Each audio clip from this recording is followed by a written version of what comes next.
आप सभी का स्वागत है मेरे YouTube चैनल पे। इस वीडियो में हम क्षितिज भाग 2 देखेंगे और ये सूरदास पद देखेंगे। सूरदास का पद है ना। क्षितिज भाग 2 ये NCERT की 10th क्लास की बुक के नोट्स हैं। देखिए शॉर्ट्स नोट्स इसको कह सकते हैं। पहले तो सूरदास का परिचय लेंगे। देखिए सूरदास का जो जन्म हुआ था कितने ईस्वी में, 1478 ईस्वी में हुआ था। एक मान्यता इनका ये है कि इनका जन्म मथुरा के निकट रोनकता या रेणुका क्षेत्र में हुआ था। लेकिन बहुत सारी मान्यताओं में एक दूसरी मान्यता ये है कि इनका जो स्थान है, जन्म स्थान, वो दिल्ली का सीही भी माना जाता है। और महाप्रभु वल्लभाचार्य के शिष्य में सूरदास अष्टछाप के कवियों में सबसे अधिक प्रिय कवि माने जाते हैं, सर्वाधिक प्रसिद्ध कवि माने जाते हैं। और सूरदास का जो आप काव्य देखिएगा तो उसमें वात्सल्य और श्रृंगार झलकते रहता है। तो यानी कि सूरदास वात्सल्य और श्रृंगार के श्रेष्ठ कवि भी माने जाते हैं। इनकी मृत्यु या निधन 1583 ईस्वी में परसौली में हुआ। बहुत ही महत्वपूर्ण, याद रखिएगा। कब हुआ था जन्म? 1478 ईस्वी में। दिल्ली के सीही क्षेत्र में भी इनका जन्म मान्यता के अनुसार माना जाता है और मथुरा के निकट रुनकता क्षेत्र में भी माना जाता है, यानी रेणुका क्षेत्र। ऑप्शन में जो भी मिले वो आप दे दीजिएगा। इनके जो प्रमुख रचनावली हैं तो सबसे पहला तो महत्वपूर्ण है सुरसागर, साहित्य लहरी और सुरसरावली। सुरसागर, साहित्य लहरी और सुरसरावली इनके प्रमुख ग्रंथ हैं। ठीक है, अब आइए कुछ अर्थ देख लेते हैं। आपके एग्जाम में अगर क्वेश्चन ऐसे दे दिया रहेगा, ये आपका ऐसे लाइनअप दिया रहेगा और आपसे पूछा जाएगा ये कहाँ से लिया गया पद है, तो आपको बताना है सूरदास के पद है। देखिए इसमें उद्धव जो उद्धव इसमें कहा गया है, उद्धव जो श्री कृष्ण के मित्र हैं, सेनापति हैं, कुछ भी कहिए, वो मथुरा जब कृष्ण चले गए हैं तब वहाँ से उद्धव समाचार लाया है और गोपियों को क्या कहता है, इसमें यही व्याख्या की गई है। देखिए प्रश्न थोड़ा देख लेते हैं हम लोग। उद्धव तुम हो अति बड़भागी, अपरस रहत स्नेह तागा ते, नाहिन अन अनुरागी, पुरैनी पात रहल जल भीतर, ता रस देह न दागी, ज्यों जल माह तेल की गागरी, बूंद न ताको लागी, प्रीति नदी के में पाँव न बोड़ियो, दृष्टि न रूप परागी, सूरदास अबला हम भोरी, गुड़ चांटी ज्यो पागी। इसमें अर्थ समझिए, इसका अर्थ क्या है। इसका अर्थ देखिए, इन पंक्तियों में गोपियाँ उद्धव से व्यंग करती हैं। ऊपर में हम लोगों ने जो पंक्ति पढ़ी उसमें क्या है कि गोपियाँ उद्धव से व्यंग करती हैं, कहती हैं कि तुम तो बहुत भाग्यशाली हो जो कृष्ण के पास रहकर भी उनके प्रेम और स्नेह से वंचित हो। तुम कमल के उस पत्ते के समान हो जो जल में है लेकिन जल में डूबने से बचा रहता है। जिस प्रकार तेल की गगड़ी को जल में भिगोने पर भी उस पर पानी की एक भी बूंदे नहीं ठहर पाती, ठीक उसी प्रकार श्री कृष्ण रूपी प्रेम की नदी के साथ रहते हुए भी तुम उसमें स्नान करने की बात तो दूर, तुम पर तो कृष्ण के प्रेम की एक छींट भी नहीं पड़ी है। तुमने कभी प्रीति रूप नदी के पैर नहीं डुबोए हैं। तुम बहुत विद्यावान हो, इसलिए कृष्ण के प्रेम में नहीं रंगे हो, परंतु हम भोली भाली गोपिकाएं हैं, इसलिए हम उनके प्रति ठीक उस तरह आकर्षित हैं जैसे चींटियां गुड़ के प्रति आकर्षित होती हैं। हमें उनसे प्रेम में लीन है, हम उनके प्रेम में लीन है। ये संवाद यहाँ पे उद्धव और गोपियों का हो रहा है जिसमें गोपियाँ जवाब देती हैं। अगला देखिए, मन की मन ही मांझ रही, कहिए जाय कौन पे उद्धव, नाही पड़त कहीं अवधि आषाढ़ आस आवन, की तन मन बिथा सही, अब इन जोग संदेशनी, सुनी सुनी बिरहनी बिरह देही, चाहती हुती गुहड़ी जित ही तई, उड़तई धार बही, सूरदास अब धीर धरही, क्यों मर्जाद न लही। ठीक है, अब इसका भी अर्थ देख लीजिए।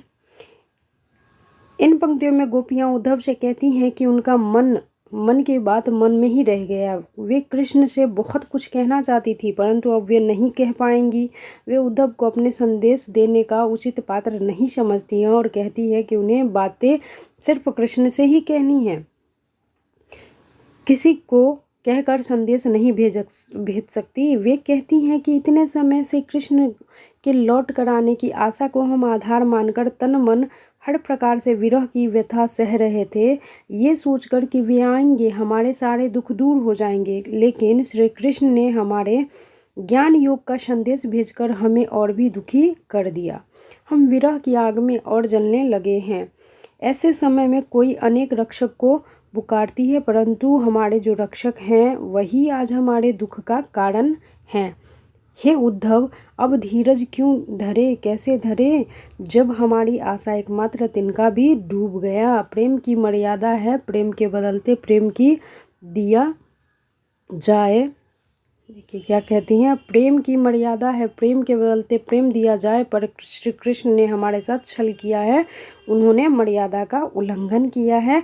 ये श्री कृष्ण को श्री कृष्ण के संदेश वाहक जो है उद्धव, उनको कौन बोल रही हैं, गोपियाँ बता रही हैं। अगला है, देखिए अगला है, हमारे हरि हरिल की लकड़ी, मन क्रम वचन नंद नंदन, उड़ यह दृढ़ कारी पकड़ी, जागत सोवत स्वप्न दिवस नसी, कान कान रुक कान कान जकड़ी, सुनत जोग लागत है ऐशो, जो कड़ोई ककड़ी, सूतो व्याधि हमको ले आए, देखी सुनी न करी, यह तो सुर तिन्हीं लई सौंपे, जिनके मन चिकड़ी। ऐसे आपके एग्जाम में प्रश्न दे सकता है और आपको बोला जाएगा कि ये किनका पद है, तो ये याद रखना है आपको, सूरदास का पद है। ठीक है, इसका भी अर्थ जान लीजिए। इसका देखिए, इन पंक्तियों में गोपियाँ कहती हैं कि श्री कृष्ण उनके लिए हाड़िल की लकड़ी हैं। जिस तरह हाड़िल पक्षी को लकड़ी के टुकड़े को अपने जीवन का सहारा मानता है, उसी प्रकार श्री कृष्ण भी गोपियों के जीने का आधार है। उन्होंने मन कर्म और वचन से नंद बाबा के पुत्र श्री कृष्ण को अपना माना है। गोपियाँ कहती हैं, जागते हुए सोते हुए दिन रात में स्वप्न में हमारे रोम रोम में श्री कृष्ण का नाम जपता रहा है। उन्हें उद्धव का संदेश कड़वी ककड़ी के समान लगता है, कड़वी ककड़ी के समान लगता है। हमें कृष्ण के प्रेम का रोग लग चुका है। अब हम आपके कहने पर योग का रोग नहीं लगा सकते, क्योंकि हमने तो इसके बारे में कभी सुना ही नहीं, ना देखा है, कभी इसको भोगा ही है।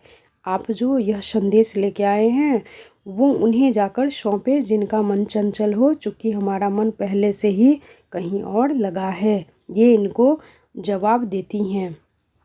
अगला है, हरी है राजनीति पढ़ी आए, समूझी बात हत मधुकर के समाचार सब पाए, इक अति चतुर हुते पाहिल ही, अब गुरु ग्रंथ पढ़ाए, पढ़ी बुद्धि जिनी जो उनकी, जोग संदेश पठाए, उधो भले लोग आगे के, पर हित डोलत धाए, अब अपने मन फेर पाहिए, चलत जूहे चुराए होते चुराए, क्यों अनीति करे आपुन, जे और अनीति छुराए, राजधर्म तो यह शुर जो प्रजा न जाहि सताए। इसका भी अर्थ देख लीजिए। गोपियाँ इसमें क्या कहती हैं कि श्री कृष्ण ने राजनीति पढ़ ली है। अब गोपियाँ बात करती हुई व्यंग करती हैं और व्यंग पूर्वक कहती हैं कि वो तो पहले से ही बहुत चालाक थे, पर अब उन्होंने बड़े बड़े ग्रंथ पढ़ लिए जिससे उनकी बुद्धि बढ़ गई है, तभी तो हमारे बारे में सब कुछ जानते हुए भी उन्होंने हमारे पास उद्धव से योग का संदेश भेजा है। उद्धव जी का इससे कोई दोष नहीं है, उद्धव जी का इसमें कोई दोष नहीं है। भले लोग हैं जो दूसरों के कल्याण करने में आनंद का अनुभव करते हैं। गोपियाँ उद्धव से कहती हैं कि आप जाकर कहिएगा कृष्ण को कि यहाँ से मथुरा जाते वक्त श्री कृष्ण हमारा मन भी अपने साथ ले गए थे, वे वापस कर दे। वे अत्याचारियों को दंड देने का काम करने मथुरा गए हैं, परंतु वे स्वयं अत्याचार करते हैं। आप उनसे कहिएगा कि राजा को हमेशा चाहिए कि वो प्रजा के हित का ख्याल रखे, उन्हें किसी प्रकार का कष्ट न पहुंचने दे, यही राजधर्म है। तो दोस्तों, ये था सूरदास का पद। अब हम लोगों का अगला जो टॉपिक है, अगला हम लोगों का है तुलसीदास राम लक्ष्मण परशुराम संवाद, यानी गोस्वामी तुलसीदास द्वारा लिखा गया है राम लक्ष्मण परशुराम संवाद। इनका थोड़ा परिचय जान लीजिए। इनका जन्म उत्तर प्रदेश बांदा जिले में हुआ है। कहाँ हुआ है? बांदा जिले में हुआ है। और राजापुर गांव इनके जन्म स्थान का नाम है। 1532 ईस्वी में इनका जन्म हुआ है, याद रखिएगा। और ये भी याद रखिएगा, देखिए आपके एग्जाम में क्रम भी पूछा जा सकता है। जैसे सूरदास का 1400 कितना था, 78 था। 1478 ईस्वी में सूरदास का जन्म हुआ था और तुलसीदास का 1532 ईस्वी में जन्म हुआ था, है ना। तो और फिर आपसे पूछा जाता है कि जैसे रसखान के बारे में, और फिर आपसे क्रम दे दिया जाएगा कि कौन पहले हुए थे और कौन बाद में हुए थे, यानी पहले दूसरे तीसरे नंबर पे कौन आए हैं। रसखान का जन्म 1548 ईस्वी में हुआ था, आपको याद रखना है। तुलसीदास का जन्म 1532 ईस्वी और सूरदास का जन्म 1478 ईस्वी में, ये भी आपको याद रखना है। क्रम आपसे पूछा जा सकता है तो याद रखिएगा। देखिए, तुलसी का बचपन संघर्षपूर्ण था। जीवन के प्रारंभिक वर्षों में ही माता पिता से उनका विछोह हो गया था। गुरु कृपा से उन्हें राम भक्ति का मार्ग मिला और वे मानव मूल्यों के उपासक कवि बन गए। और ये आपको याद रखना है, राम भक्ति परंपरा में तुलसी का अतुलनीय स्थान है। इनके प्रमुख रचनाओं की बात करें तो रामचरितमानस आपने पढ़ा होगा, अवधि में लिखा गया है, ये आपको याद रखना है।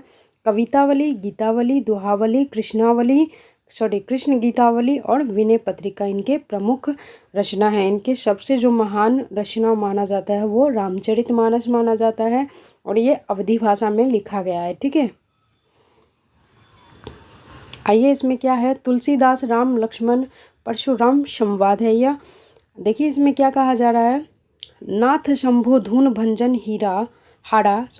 नाथ शंभु धनु भंजन भंजनी हारा होई ही केऊ एक दास तुम्हारा, आयेशु काह कही किन मोही, सुनी रिसाई बोली मुनि को ही, सेवकु सौ जो करे सबकाई, आड़ी किनी कड़ी कड़ी लड़ाई, सुनहु राम जेहू शिव धनु तोरा, सहस बाहु राम सम सौ रिपु मोरा, सो बिलगाऊ बिहाई समाजा, न तो मारे जो हहीं सब राजा, सुनी मुनि वचन लखन मुस्काने, बोले परशु धरही अवमाने, बनु बहु धनु ही तोड़ी लड़िकाई, कबहू नासी ऋषि किन्हीं गोसाई, एही धनु पर ममता के ही हेतु, सुनी रिसाई कह भृगु कुल केतु, रे नृप बालक काल बश बोलत तोही न संभार, धनहु सम त्रिपुरारी धनु विदत सकल संसार। तो आपको ये लाइनें याद रखनी है क्योंकि पूछा जा सकता है कि कहाँ से ली गई हैं। तो राम लक्ष्मण परशुराम संवाद से लिया गया है। इसमें राम लक्ष्मण और परशुराम के संवाद का इसमें वर्णन किया गया है जब सीता माँ का स्वयंवर हो रहा था। अब देखिए इसका अर्थ समझ लीजिए। परशुराम के क्रोध को देखकर श्री राम बोले, हे नाथ, शिवजी के धनुष को तोड़ने वाला आपका कोई एक दास ही होगा क्या आज्ञा है, मुझसे क्यों नहीं कहते। यह सुनकर मुनि क्रोधित होकर बोले कि सेवक वह होता है जो सेवा करे, शत्रु का काम करके तो लड़ाई ही करनी चाहिए। हे राम सुनो, जिसने शिवजी के धनुष को तोड़ा है वह सहस्त्र बाहु के समान मेरा शत्रु है। वह इस समाज को छोड़कर अलग हो जाए, नहीं तो सभी राजा मारे जाएंगे। परशुराम के वचन सुनकर लक्ष्मण जी मुस्कुराए और उनका अपमान करते हुए बोले, बचपन में हमने बहुत सी धनुषियाँ मतलब धनुष के जो हैं धनुहियाँ तोड़ डाली, यानी धनुष तोड़ डाली, किंतु आपने ऐसा क्रोध कभी नहीं किया।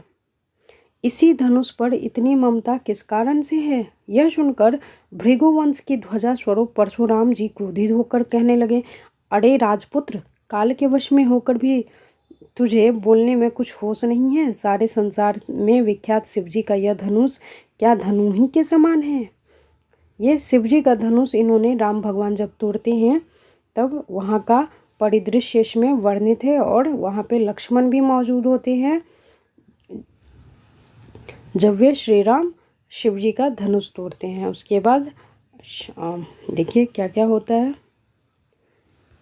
अगला देखिए, अगला, लखन कहाँ हंसी हमरे जाना, सुनहु देव शब धनुष समाना, का क्षति लाभु जुनू धनु तोड़े, देखा राम नयन के भोरे, छुअत टूट रघुपति न दोषु, मुनि बिनु काज करी कत रोषु, बोले चितई परसु की ओड़ा, रे सठ सुने ही शुभाऊ न मोरा, बालकु बोली बधऊ नहीं तोहि, केवल मुनि जड़ जानहि मोह। बाल ब्रह्मचारी अति कोहि, विश्व विदित क्षत्रिय कुलद्रोही। भुजबल भूमि भूप बिनु कीन्ही, विपुल बाढ़ मही देवन दीन्ही। सहस बाजू भुज छेदनी हारी, परशु बिलोको महिप कुमारा। मातु पितहि जनि सोच वश, करसी महाकिशोर। गर्भन के अभड़क दलन, परशु मोर अति घोर। परशुराम सभी को पता ही होगा, ये बहुत ही उग्र और क्रोधी विचार के थे। ये क्षत्रिय थे, ब्राह्मण क्षत्रिय इनको कह सकते हैं। ब्राह्मण क्षत्रिय थे। इनके पास ही कर्ण गए थे और विद्या प्राप्त करने के लिए, और ये बहुत बड़े, ये भगवान के अवतार भी माने जाते हैं परशुराम। देखिए, लक्ष्मण जी ने हंसकर कहा, हे देव सुनिए, हमारे जन्म में तो सभी धनुष एक से ही हैं। पुराने धनुष के तोड़ने में क्या हानि लाभ। श्री रामचंद्र जी ने तो इस नवीन के धोखे से देखा था, इसे नवीन के धोखे से देखा था, परंतु यह तो छूते ही टूट गया। इसमें रघुनाथ का कोई दोष नहीं है। मुनि, आप बिना ही कारण इसलिए क्रोध करते हैं। परशुराम जी अपने फरसे की ओर देखकर बोले, अरे दुष्ट, तूने मेरा स्वभाव नहीं सुना है। मैंने तुझसे बालक जानकर नहीं मारता। अरे मूर्ख, क्या तुझे मुझे निरा मुनि ही जानता है। मैं बाल ब्रह्मचारी और अत्यंत क्रोधी हूँ। क्षत्रिय कुल का शत्रु तो विश्व भर में विख्यात हूँ। अपनी भुजाओं के बल से मैंने पृथ्वी को राजाओं से रहित कर दिया और बहुत बार उसे ब्राह्मणों को दे डाला। हे राजकुमार, सहस्त्र बाहु की भुजाओं को काटने वाले मेरे इस फरसे को देख। अरे राजा के बालक, तू अपने माता पिता का सोच के वश न कर। मेरा फरसा बड़ा भयानक है, यह गर्भों के बच्चों का भी नाश करने वाला है। यहाँ पे लक्ष्मण जी को ये रिप्लाई मिलता है। अगला देखिए, बिहसी लखनऊ बोले मृदुवानी, अहो मुनीषु महाभटमानी। पुनि मुनि मोहि दिखाऊ कुठारू, चहत उड़ावन फूकी पहाड़ू। यहाँ कुम्हड़ बतिया कोऊ नाही, ते तरजनी देखी मारी जाही। देखी कुठारू शरासन बाना, मैं कछु कहाँ सहित अभिमाना।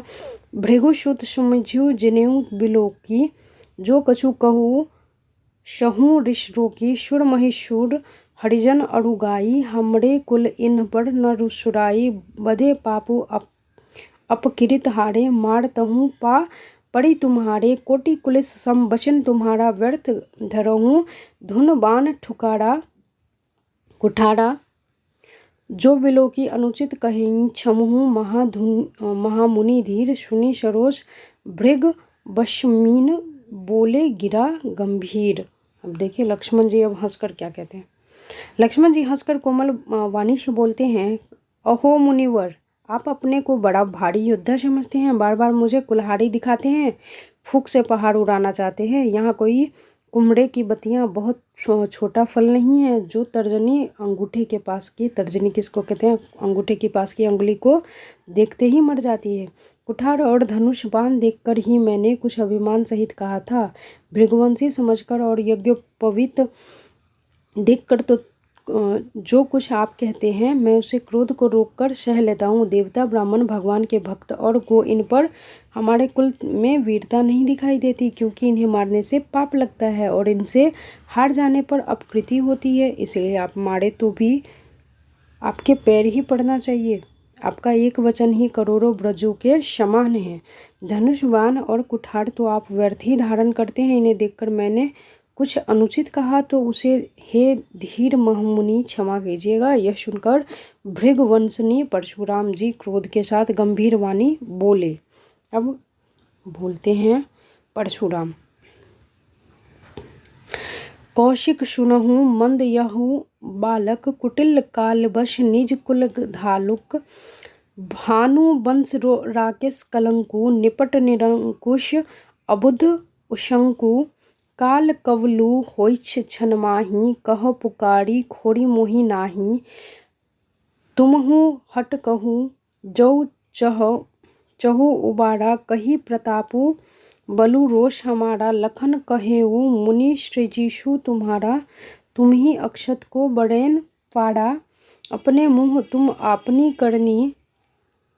बाढ़ अनेक भांति बहु बढ़नी, नाही संतोषु त पुनि कछु कहूँ। जनी ऋषि रोकी दुष दुख सहू, वीर व्रती तुम धीर अछोभा। गाड़ी देत न पाहु शोभा, सुर समर करनी करही कहीं न जान वाही आपू। विद्यमान रन पाई रिपु कायर कथई प्रतापू। अब इसका अर्थ भी देख लीजिए। हे विश्वामित्र सुने, यह बालक बड़ा कुबुद्धि और कुटिल है। काल के वश होकर यह अपने कुल का घातक बन रहा है। यह सूर्यवंश रूपी चंद्र का कलंक है। यह बिल्कुल उदंड मूर्ख और निडर है। यहाँ कौन बोल रहे हैं? परशुराम बोल रहे हैं। किनसे? विश्वामित्र से। अभी क्षण भर में यह काल का ग्रास हो जाएगा। मैं पुकार कर कह देता हूँ, फिर मुझे दोष नहीं देना। यदि तुम इसे बचाना चाहते हो तो हमारा प्रताप बल क्रोध बतलाकर इसे मना कर दो।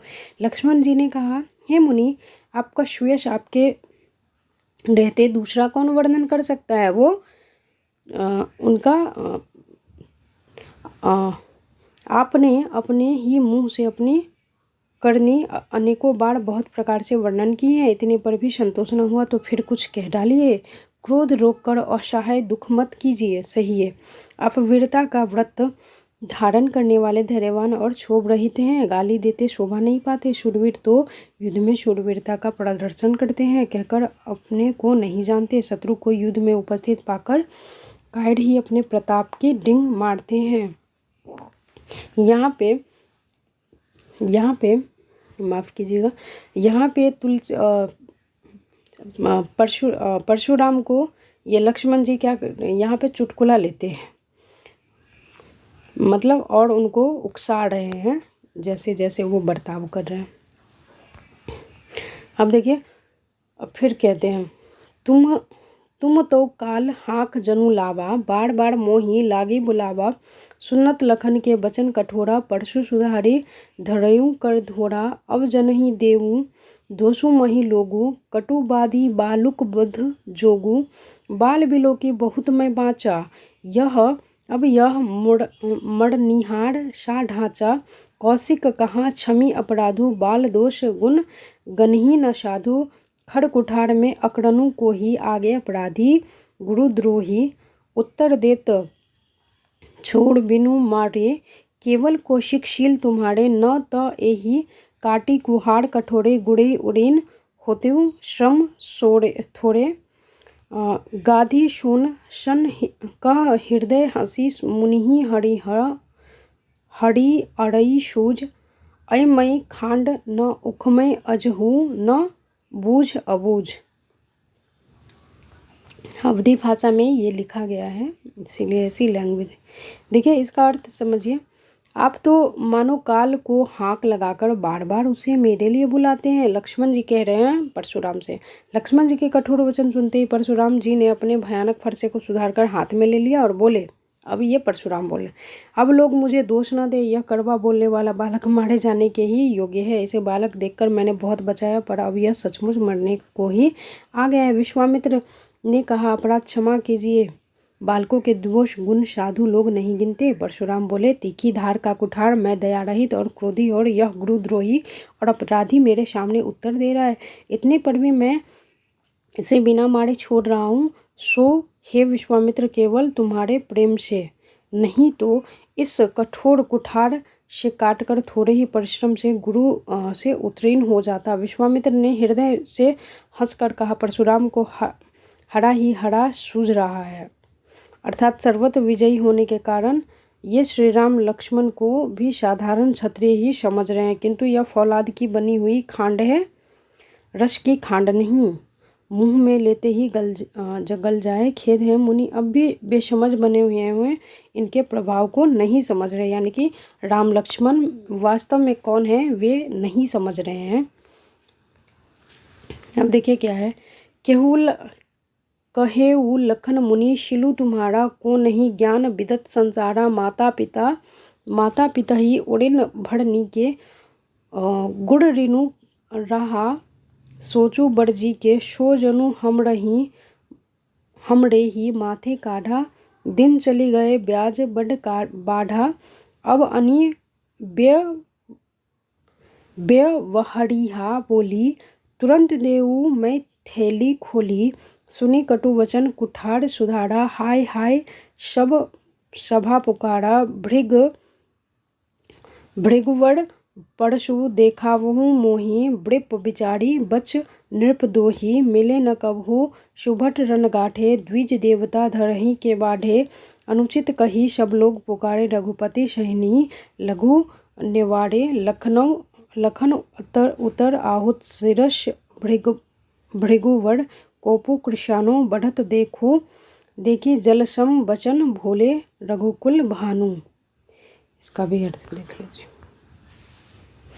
लक्ष्मण जी ने अब क्या कहा कि हे मुनि, आपके प्रेम को कौन नहीं जानता, वह संसार भर में प्रसिद्ध है। आप माता पिता से अच्छी तरह ऋण हो ही गए। अब गुरु का ऋण रहा है। जिसका जी में बड़ा सोच लगा है, वह मानो हमारे ही मत्थे काढ़ा है। बहुत दिन बीत गए, इससे ब्याज भी बहुत बढ़ गया है। अब किसी हिसाब करने वाले को बुला लाइए तो मैं तुरंत थैली खोलकर दे दूं। लक्ष्मण जी के पास कड़वे वचन सुनकर परशुराम ने कुठार संभाला। सारी सभा हाय हाय करके पुकार उठी। लक्ष्मण जी ने कहा, हे भृगु श्रेष्ठ, आप मुझे फरसा दिखा रहे हैं, पर हे राजाओं के शत्रु, मैं ब्राह्मण समझकर बचा रहा हूँ। आपको कभी रणधीर बलवान वीर नहीं मिले हैं। हे ब्राह्मण देवता, आप घर में ही बड़े हैं। यह सुनकर अनुचित है कहकर सब लोग पुकार उठे। तब श्री रघुनाथ जी ने इशारे से लक्ष्मण जी को रोक दिया। लक्ष्मण जी के उत्तर से जो आहुति के सामने थे, परशुराम के क्रोधी रूपी अग्नि को बढ़ते देखकर रघुकुल के सूर्य श्री रामचंद्र जल के समान शांत करने वाले फिर वचन बोले। ठीक है, तो ये हम लोगों का था तुलसीदास राम लक्ष्मण संवाद। अब अगला है हम लोगों का देव नाम सुने होंगे, और ये सवैया इनके द्वारा लिखा गया। सवैया और कवित दो रचनाएं इनमें ऐड हुई हैं। देखिए, देव के बारे में थोड़ा सा जान लेते हैं। देव कवि, इनका जन्म इटावा उत्तर प्रदेश में हुआ था 1673 ईस्वी में। ठीक है, देव का जन्म इटावा उत्तर प्रदेश 1673 ईस्वी में हुआ था। इनका पूरा नाम देवदत्त द्विवेदी था। देव में इनके आश्रयदाताओं में औरंगजेब के पुत्र आजम शाह में भी थे, परंतु इनमें सबसे अधिक संतोष इनको और सम्मान सबसे ज़्यादा कहाँ मिला था, भोगीलाल से प्राप्त हुआ था। देव रीति काल के प्रमुख कवि हैं, ये आपको याद रखना है। अगर पूछ दे कि रीति काल के कवियों में से हैं तो देव याद रखिएगा। अलंकारिकता और श्रृंगारिकता काव्य की प्रमुख विशेषताएं हैं। रीतिकाल में जो भी रहते हैं उनमें अलंकार और श्रृंगार देखने को मिलता ही है। यानी कि काव्य ग्रंथों की संख्या 52 से 72 तक मानी जाती है, और इनकी मृत्यु 1768 में 1767 ईस्वी में हुई है। इनके ग्रंथ की बात करें तो रसविलास, भावविलास, काव्य रसायन, भवानी विलास, रसविलास, भावविलास, भवानी विलास और काव्य रसायन इनकी मुख्य कृतियां हैं। इनके सवैया थोड़ा देख लीजिए। सवैया, अगला देखिए, पयानी नुपुर मंजू बजे, कटी किंकनी कई धुनी के मधुराई, सांवरे अंग लसे पट पीत ही, हुलसे बनमाल सुहाई, माथे किरीट बड़े दृग चंचल, मंद हंसी मुख चंद जुहाई, जय जग मंदिर दीपक सुंदर, श्री बजदुलु देव हसाई। ये सवैया इनकी। देखिए, प्रस्तुत पंक्ति में कवि क्या कहते हैं, देव ने श्री कृष्ण के रूप का सुंदर चित्रण किया है। यानी कि इसमें कवि ने कृष्ण के रूप का चित्रण किया है। कृष्ण में पैरों में घुंघरू और कमर में कमरगनी है, जिससे मधुर ध्वनि निकल रही है। उनके सांवले शरीर पर पीले वस्त्र तथा गले में वैजंती माला सुशोभित हो रही है। उनके सिर पर मुकुट तथा आँख बड़े बड़े और चंचल हैं। उनके मुख पर मंद मंद मुस्कुराहट है जो चंद्र किरणों के समान सुंदर है। ऐसे श्री कृष्ण जगत रूपी मंदिर के सुंदर दीपक और ब्रज के दूल्हा प्रतीत हो रहे हैं। याद रखिएगा, सवैया में श्री कृष्ण के शरीर का सुंदर वर्णन, मनमोहक वर्णन किया गया है। अगला है, ये कवित से लिया गया है, सवैया ही है। अगला देखिए, कवित से लिया गया है। डाढ़ द्रुम पलना बिछौना नव पल्लव के, सुमन झिंगुला सोहे तन छवि भारी दई, पवन झुलावे केकी किर बतरावे देव, कोकिल हलावे हुलसावे कर ताड़ी दे, पुरित पराग सो उतारो करे रोई नोन, कंजक कली नायिका लतान सिर साड़ी दे, मदन महीप जू बालक बसंत ताही प्रताही जगावत गुलाब चटकारी दे। इसका भी अर्थ देख लीजिए। इन पंक्तियों में कवि ने वसंत के आगमन की तुलना एक नव बालक के आगमन से करते हुए कहा है कि प्रकृति में होने वाले परिवर्तनों के उस रूप में दिखाया है जिस तरह परिवार में किसी नए बच्चे के आगमन पर चेहरे सबके खिले रहते हैं, उसी तरह प्रकृति में बसंत के आगमन से चारों ओर रौनक छा गई है। प्रकृति के चारों ओर रंग बिरंगे फूलों का खिला देखकर ऐसा लगता है मानो प्रकृति राजकुमार बसंत के लिए रंग बिरंगे वस्त्र तैयार कर रही है। ठीक वैसे ही घर के लोग बालक के रंग बिरंगे वस्त्र पहनाते हैं। पेड़ों की डालियों में नए नए पत्ते निकल आए हैं, वे झुक सी जाती हैं। मंद हवा के झोंके से वे डालियां ऐसे हिलती डुलती हैं जैसे घर के लोग बालक को झूला झुलाते हैं। बाग में कोयल, तोता, मोर आदि विभिन्न प्रकार के पक्षियों की आवाज़ सुनकर ऐसा लगता है मानो बालक बसंत के जी बहलाव की कोशिश में हों, जैसे घर के सदस्य अपने अपने तरीके से विभिन्न प्रकार की बातें करके आवाज़ें निकालकर बच्चे के मन में बहलाने में प्रयास करते हैं। कमल के फूल भी यहाँ खिलकर अपना सुगंध बिखरते नजर आते हैं। वातावरण में चारों ओर विभिन्न प्रकार के फूलों की सुगंध तरह व्याप्त रहने लगते हैं, जैसे घर की बड़ी बूढ़ी राई और नून जलाकर बच्चे को बुरी नज़र से क्या करती हैं, छुटकारा दिलाने का टोटका करती है। बसंत ऋतु में सुबह सुबह गुलाब की कली चटक कर फूल बनती है तो ऐसा जान पड़ता है जैसे बालक बसंत को बड़े प्यार से सुबह सुबह जगा रही है। जैसे घर के सदस्य बच्चों को बालों में उंगली कंघी करते हुए कानों के पास धीरे चुटकी बजाकर उन्हें प्यार से जगाते हैं ताकि वो कहीं रोने न लगे।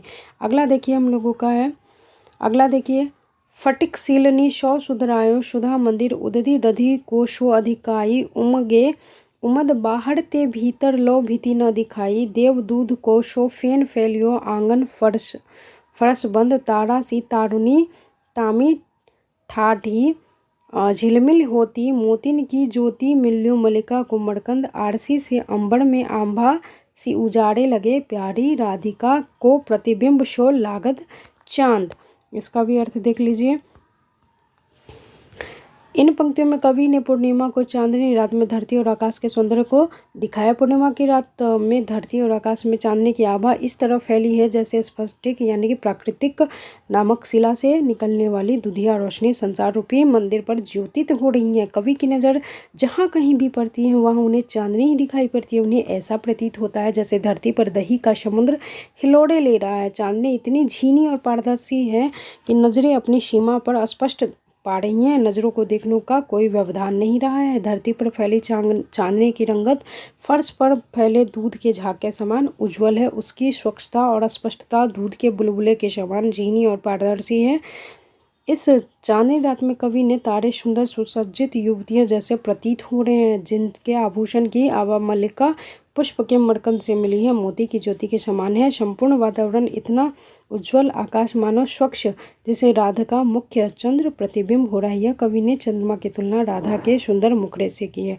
तो ये हम लोगों का था 3 हम लोगों ने इस वीडियो में जाना।